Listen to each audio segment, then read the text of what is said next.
On this week's edition of Saints in Review, Emmanuel gets back to their winning ways. We tip you off with the second half of the men's basketball game against Suffolk.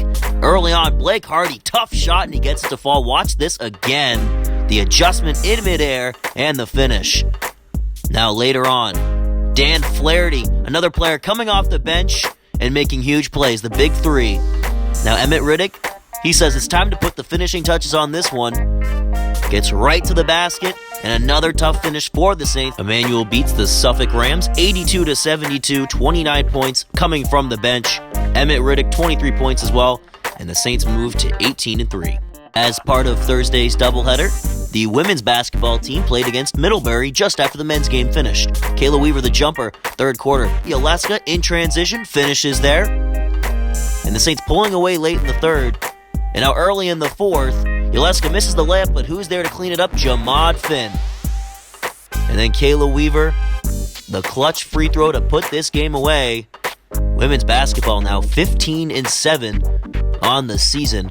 All of Emmanuel's starters reached double figures in the victory over the Panthers. Saints basketball undefeated this week.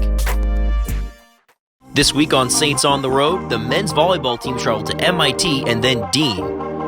Now here at MIT in the second set, very competitive match. The Saints put up a great fight, and Justin Schuler getting the kill. Big play for him. The Saints would close the week with a victory at Dean to move to 3-5 on the season. Emmanuel's indoor track teams traveled to Plymouth State for the Panther Invitational this past Saturday. The women's team finished 6th, with big-time performances from student athletes like Hannah Fitzpatrick, who finished 3rd in the mile, and Amanda Jordan, who finished 2nd in the long jump. The men's team also had a strong performance, finishing 8th out of 11. Their Reed, Leo, Sittler Ware 4x4 relay squad finished 3rd, the same result as Kyle Hodge in the 800-meter run. For this week's installment of Saints in Focus, I interviewed Michael Walsh of EC Superfans. So as a first question to you, tell me about your fan experience a little bit. When I first came in as a freshman, athletics wasn't really a big deal.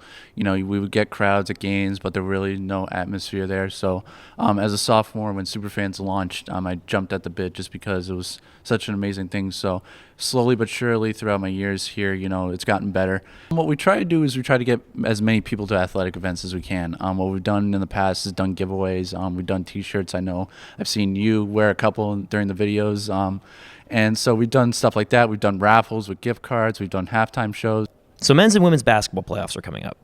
Can you give us a taste of how EC Superfans plans to enhance that experience for fans?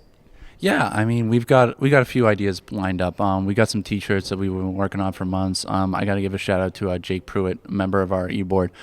His designs are the ones you see on the T-shirts, the rally towels. So he's really the brains behind everything. So it's going to be a fun time.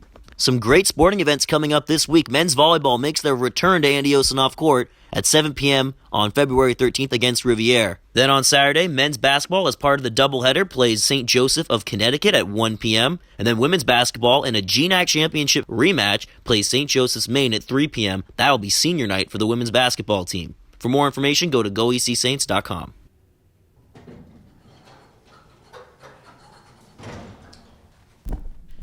Now this week, the Saints really elevated their game to the top. For goecsaints.com, I'm Alex Ships.